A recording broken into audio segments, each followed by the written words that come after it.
2 दिवसांच्या महाराष्ट्र दौऱ्यानंतर अमित शहा आता भोपाळकडे रवाना झालेत। 2 दिवसांच्या महाराष्ट्र दौऱ्यानंतर मध्य प्रदेशचा आता त्यांचा दौरा आहे। रवाना होण्यापूर्वी अमित शहा आणि एकनाथ शिंदे यांच्यामध्ये बैठक झालेली आहे। एकनाथ शिंदे आणि गृहमंत्री अमित शहा यांच्यात जवळपास 1 तास चर्चा झाल्याची माहिती आहे। बैठकीमध्ये रायगडच्या पालकमंत्री पदाबाबत चर्चा झाल्याची माहिती सूत्रांकडून समजते। सेनेच्या मंत्र्यांच्या खात्यांना योग्य निधी मिळावा अशी मागणी केल्याची सूत्रांची माहिती। शिंदेंच्या आधीच्या योजनांना कात्री लावू नये यावर चर्चा झाल्याचंही आता सूत्रांकडून समजतंय।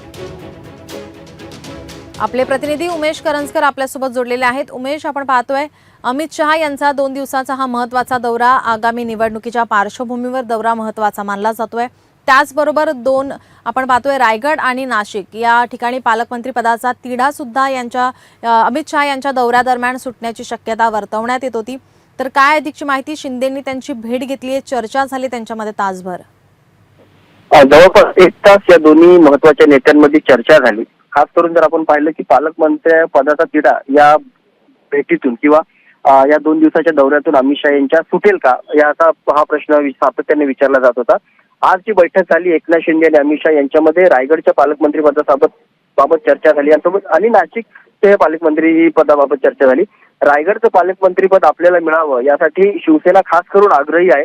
याबाबत अमित शहा यांना एकनाथ शिंदे यांनी शब्द टाकलेला आहे। मात्र यावर अजून अमित शहा यांच्याकडून कोणतेही उत्तर आलेलं नाही। त्यामुळे मुख्यमंत्री देवेंद्र फडणवीस यांच्याशी चर्चा केल्यानंतरच या पालकमंत्री पदाचा तिढा सुटेल अशा प्रकारची शक्यता वर्तवण्यात येते।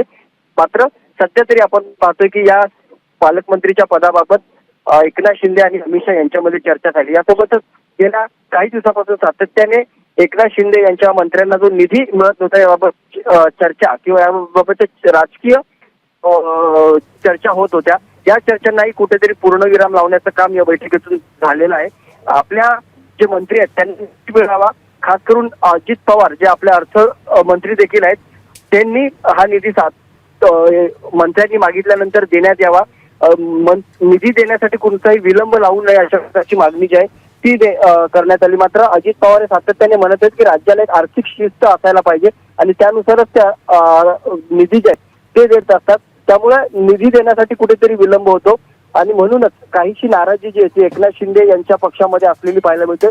त्यामुळे आपल्या पक्षातील मंत्र्यांना निधी योग्यरित्या आणि वेळेवर मिळावा अशी मागणी देखील या बैठकीत केली। त्यामुळे या बैठकीतून नेमका आता एकनाथ शिंदे आपल्या मनातली खटखट ज्याची अमित शहा यांच्या समोर ठेवलेली आहे, मुख्यमंत्र्यांची चर्चा करून अमित शहा यावर काय तोडगा करतात याकडे लक्ष असणार आहे।